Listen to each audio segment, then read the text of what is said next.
The betrayal, the great chamber of the Galactic Council was silent. Thousands of alien delegates filled the floating seats, their glowing eyes fixed on the human representative who stood at the center. His name was Ambassador Elias Kane, tall, calm, and dressed in the plain black uniform of Earth. In front of him hovered the council leader, a massive insectoid creature with crystal wings. Its voice echoed like broken glass.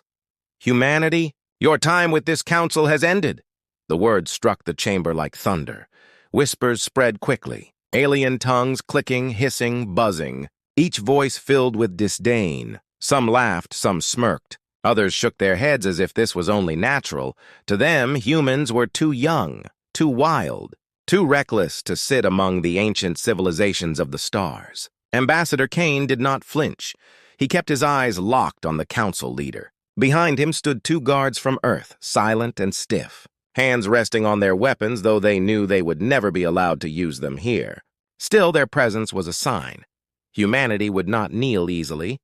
Another council member, a reptilian with golden scales, hissed loudly, "You humans brought chaos wherever you went. You started wars with pirates, you broke trade laws, you cannot control your tempers."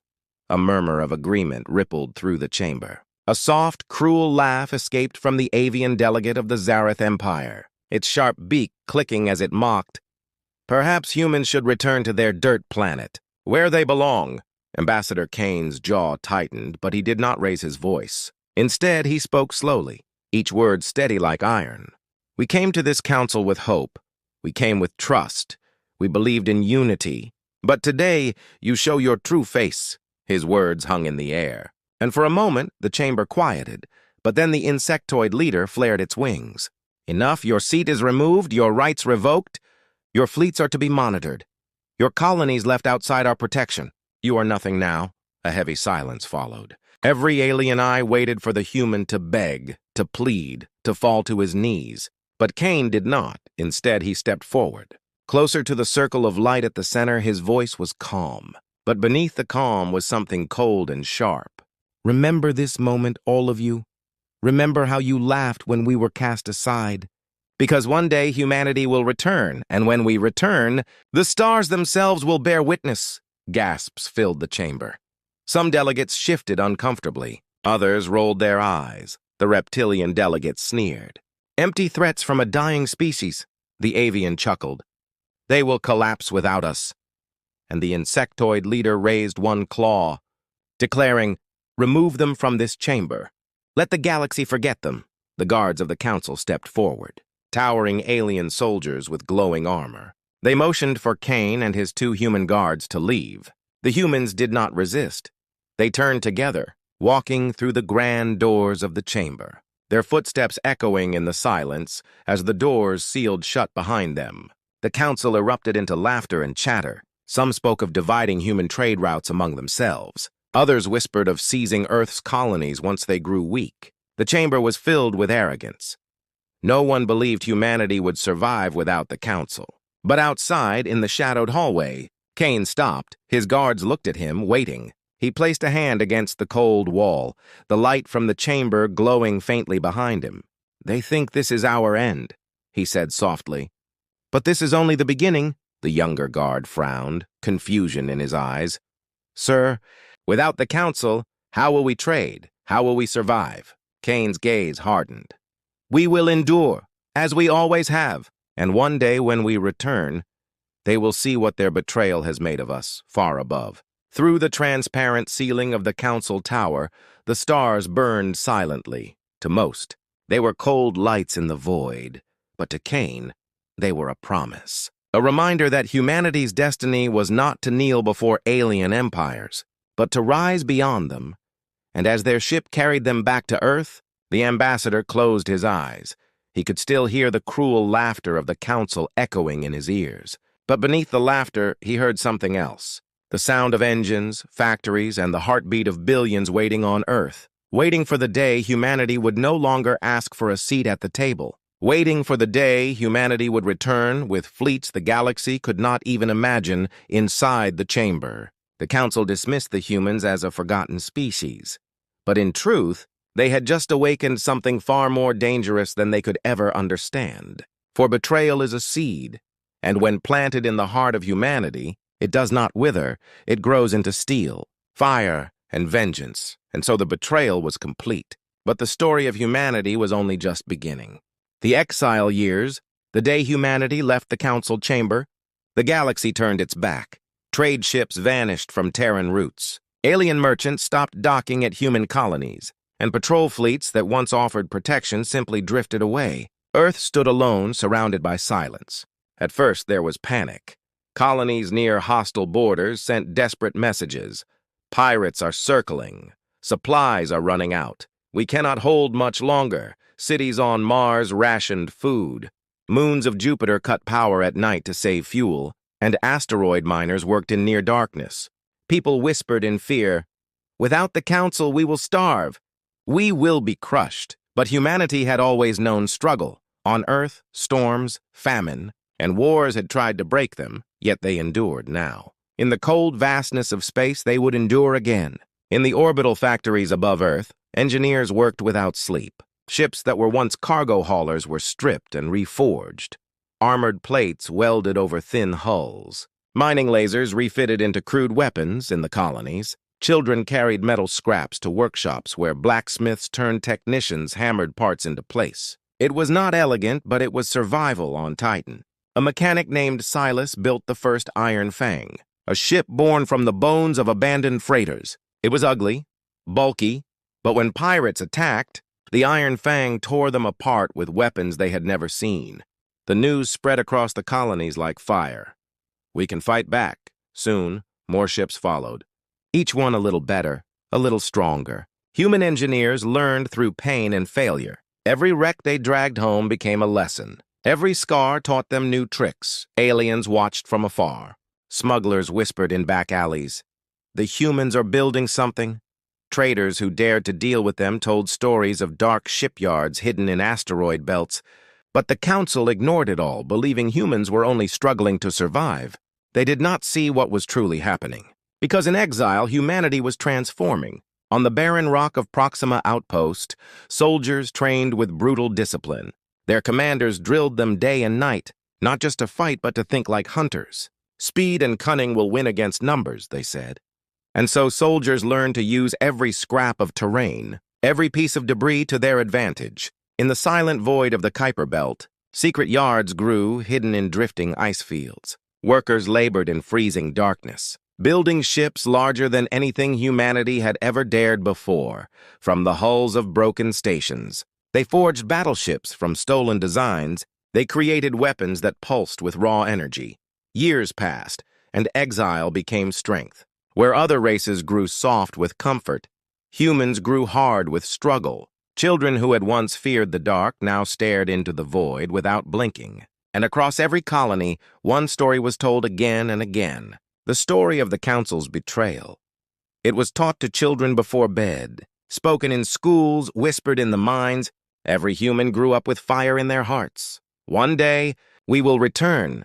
But humanity did not only prepare for war, they also prepared for survival. Farmers on Earth created new crops that could grow in frozen soil. Scientists on Mars discovered ways to turn poison air into breathable oxygen. On the Moon, engineers built reactors small enough to power fleets for decades. Step by step, humans cut away their dependence on the Council until they needed nothing but themselves. Still, shadows moved in the dark. Raiders struck human colonies. Testing their strength, predator species laughed, calling humans orphans of the stars. But each raid ended the same way. Raiders did not return. Predators lost fleets, and slowly, the galaxy began to fear whispers of iron ships with human crews who fought like demons. One night on a colony near the galactic rim, a young girl asked her father, "Will the Council ever accept us again?" The father, a scarred miner, shook his head. "No, child. We are beyond their table now. We will make our own." And so, year after year, exile turned into rebirth. The scars of betrayal became steel. The hunger became discipline. The loneliness became unity by the 10th year. Human fleets were no longer made of scraps. They were dark giants with armor thicker than anything the Council had seen. Their weapons burned brighter, their engines faster, and their captains, raised in the fires of exile, carried no mercy in their eyes. In the quiet halls of the Galactic Council, alien diplomats dismissed the rumors. They laughed at tales of human fleets. They believed humanity was still weak, still broken, still forgotten. But beyond the reach of their eyes, in the cold void of the outer rim, 1,000 human ships gathered in silence. Their lights dimmed, their engines waiting, and in that silence a promise echoed through every human heart. We will return, and when we do, the galaxy will never forget us again. The rise of the fleets, the years of exile had carved humanity into something new. They were no longer the desperate survivors scraping together ships from broken hulls. They had become builders, warriors, and visionaries. And in the shadows of forgotten space, their dream was taking shape. In the black void of the Kuiper Belt, hidden inside drifting icebergs, entire shipyards hummed with life. Massive scaffolds surrounded skeletons of warships, their spines stretching for kilometers. Factories beat like hearts, pouring steel and energy into frames that would one day become giants. Children grew up watching sparks fall like stars as welders sealed armor plates thicker than city walls. But these were not ordinary ships. They were unlike anything the Council had ever imagined. Each one was built not only for survival, but for domination. Ships with engines that could burn through nebula storms, weapons that could pierce predator shields in a single strike, and hulls so dark they swallowed starlight. To see one was to see a shadow move across the heavens. The first true monster was named the Leviathan. It was birthed from the bones of 10 captured pirate cruisers, fused into one beast when its engines roared for the first time. Every miner, every mechanic, every soldier on the station stopped to listen. The sound shook the metal of the station, and old men whispered, "This is the voice of our future." Human captains began training in silence. Small squadrons vanished into the deep, learning to fight as hunters, ambush, strike, vanish, over and over, until they became ghosts in the void. Raiders who once mocked humans began disappearing without trace. Alien smugglers carried rumors into the council chambers.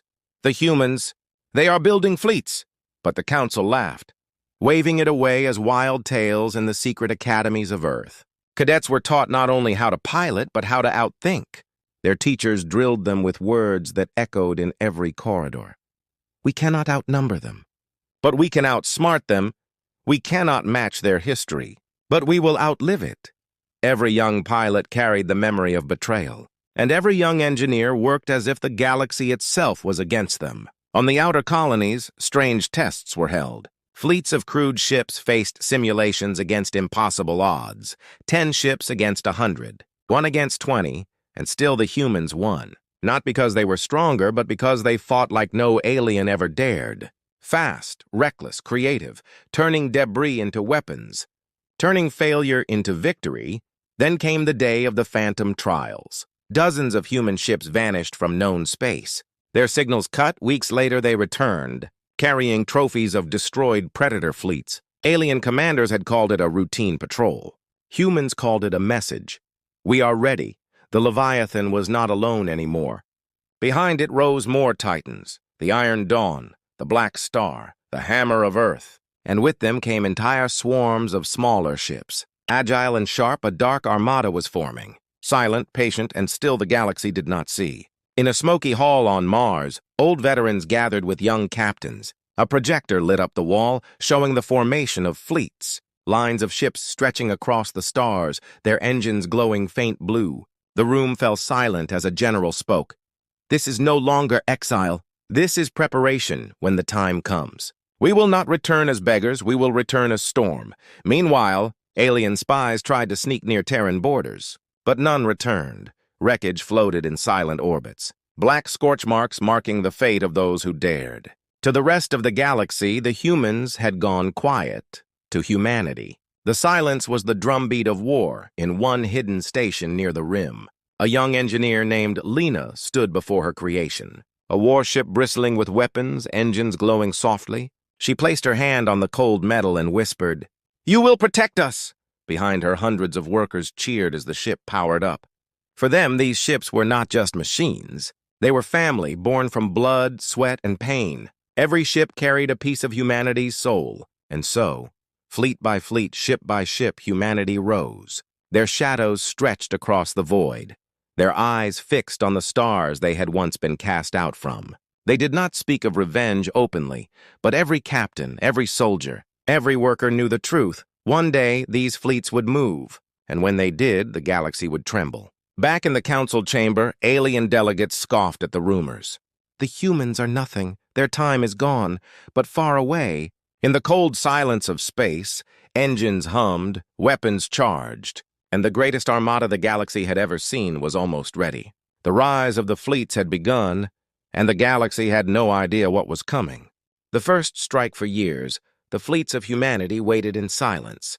They trained in hidden regions, their engines dimmed, their weapons untested against true enemies. But patience was never weakness. It was the calm before the storm. The first target was not grand, not a capital world, not a mighty empire. It was a small council colony called Draven's Hold, a planet known for its rare crystals, guarded by a fleet of 30 alien warships. To the council, it was untouchable. To humanity, it was the perfect message. The strike began without warning. Alien miners looked up at the night sky instead of stars. They saw shadows move, dozens, then hundreds.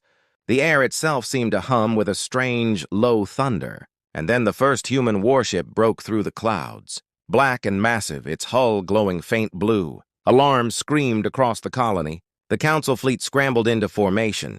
Their commander shouted orders, confident that 30 ships could crush anything.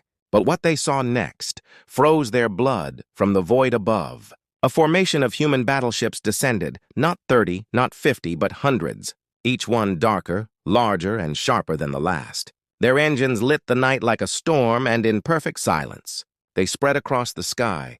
The alien admiral, a proud reptilian, sneered, "Primitive humans think shadows will frighten us. Fire at will!" And so the council ships fired, beams of green light streaking across space. But before they could even strike, the human fleets moved. They moved with precision no alien had ever seen. Ships sliding into formations like dancers, weaving through fire as if they had practiced this moment for centuries. The Leviathan roared forward, its cannons igniting. A single blast tore through 2 enemy cruisers, splitting them into burning fragments. The battle lasted less than an hour. Council ships shattered one by one, their wrecks falling into the planet's atmosphere. On the surface, miners watched in horror as burning fragments lit up the night like meteors. And then, silence. Only human warships remained above Draven's Hold, their black hulls gleaming against the stars. On the colony's main tower, a hologram lit up. A human commander appeared, his voice calm and cold. "People of Draven's Hold, your council abandoned us, mocked us, betrayed us. Today we return." His eyes scanned the crowd. Alien workers trembling. "We do not come to slaughter civilians." "But your fleets, your leaders, they are nothing before us now." The message spread like wildfire. Smugglers carried the tale, traders whispered it. Spies rushed to report it. Within days, the Galactic Council chamber erupted in chaos. Delegates shouted over each other. "Impossible! No one builds fleets in exile. They must have allies who help them.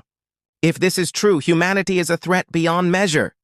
But the reports kept coming.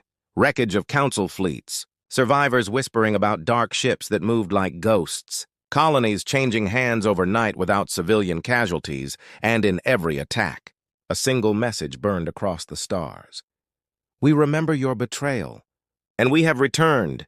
Panic spread across empires. Predator races that once laughed at humans now hesitated at their borders. Traders rerouted their ships, avoiding Terran space. And young alien soldiers whispered in fear, "If the humans come, we cannot stop them, back on Earth." Factories roared with life. Workers cheered every victory. Children painted warships on walls for the first time in generations. Humanity did not feel like an outcast. They felt like destiny itself was on their side. But the leaders of humanity were not blinded by pride. They gathered in hidden chambers, maps glowing before them. Their admirals spoke carefully. "One strike is not enough. The council will come with everything they have. We must be ready for the storm that follows." And so the fleet spread wider. New shipyards lit up in the darkness, and humanity sharpened its blade, waiting for the inevitable counterattack. In the council chamber, fear turned into desperation. Some delegates demanded peace talks, others screamed for war. But all of them knew one truth: the galaxy had underestimated humans. And now, their greatest mistake was standing at their gates. Above Draven's hold, the Leviathan remained, its cannons still glowing faintly. It did not fire again. It simply hovered as a reminder, a black shadow against the stars, a silent promise that this was only the beginning.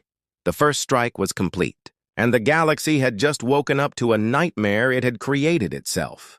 War beyond counting, the fall of Draven's hold was only the spark. The real fire spread faster than light. Within weeks, human fleets struck again, not one colony but 5. Not one ambush but entire sectors falling silent. Every strike was precise, every target chosen with cold patience. The galaxy had never seen such movement. Council admirals expected chaos. They thought humans would attack like wild beasts. But instead, they saw formations sharper than any alien doctrine. Fleets that moved like living machines, shifting and weaving as one. In the council chamber, delegates screamed in fear. "They are spreading everywhere! Our fleets cannot keep up." But the insectoid leader slammed its wings and shouted, "Gather the Armadas! Crush them before they spread further!" And so the council raised the largest fleet in its history, 100 species, thousands of ships. All marching under one banner, they gathered near the rim of the galaxy, confident that numbers alone would drown humanity. But humanity had prepared for this day. The Dark Armada emerged from the void, not in hundreds but in thousands, ships beyond counting, stretching across the horizon until the stars themselves seemed to vanish. Alien soldiers aboard their vessels whispered in terror, "This cannot be real. They should not have this many ships." The battle began with silence. 2 oceans of steel facing each other in the void. Council admirals shouted orders, engines roared, weapons charged. Then the void erupted in light. The council fleets fired first, millions of beams slicing across the darkness. But the humans moved. Their ships darted through fire like hunters through a storm. Torpedoes screamed, railguns thundered, cannons fired beams brighter than suns. Entire council cruisers split apart in seconds. Alien admirals watched their ships vanish from the tactical maps faster than they could count. Yet the humans did not laugh. They did not roar with pride. They fought with silence. Every strike cold and precise, the Leviathan led the charge, its cannons tearing through capital ships. The Iron Dawn broke enemy lines, scattering fleets like dust. Smaller ships swarmed around like wolves, cutting engines, crippling weapons, leaving enemy vessels adrift before finishing them with one brutal shot. On the ground, colonies watched the skies light up with burning wreckage. It was no longer a battle. It was a storm. Pieces of shattered council fleets fell like fire rain across worlds. Civilians hid in fear, praying not to be struck. But humanity spared them. Their fleets destroyed soldiers, weapons, and leaders. Never the weak, never the innocent. And this restraint made the galaxy fear them even more. Because mercy shown by power is more terrifying than slaughter. In the middle of the chaos, a council admiral sent a desperate message. "How do they have so many ships? How?" But no answer came, only static. His ship was consumed by a blast moments later. Hours passed, and the largest fleet the council had ever assembled was broken. Wreckage floated in the void, the screams of survivors fading into silence. And still human fleets pressed forward, not with rage, but with unshakable discipline. Back in the council chamber, silence hung heavy. Delegates who once mocked humanity sat trembling. Maps on the screens showed red lines spreading like fire. Every day, more systems falling, and over each captured world, the same banner appeared, the human flag, a symbol that the exiles had returned. Empires that once laughed now begged for peace. Predator species that once hunted humans now offered tribute. But humanity accepted none of it. Their fleets kept moving. Beyond counting, beyond reason, a tide that could not be stopped. In a hidden base, Admiral Kane stood before the command table. His officers waited in silence. One asked softly, "Sir, the council is collapsing. When do we stop?" Kane's eyes were hard, his voice steady. "We do not stop, not until they understand what they did to us. Not until they feel the weight of every year we were left to die." And so the war spread. Galactic highways burned, predator nests turned to ash. Every empire that had turned its back on humanity now faced the price. And everywhere, whispers spread like shadows. The humans are endless. Their fleets are endless. Their vengeance is endless. The galaxy had believed humanity would vanish in exile. Instead, they returned as a storm without end. And for the first time in millennia, the Galactic Council trembled before a single species. The war beyond counting had begun, and no one knew how it would end.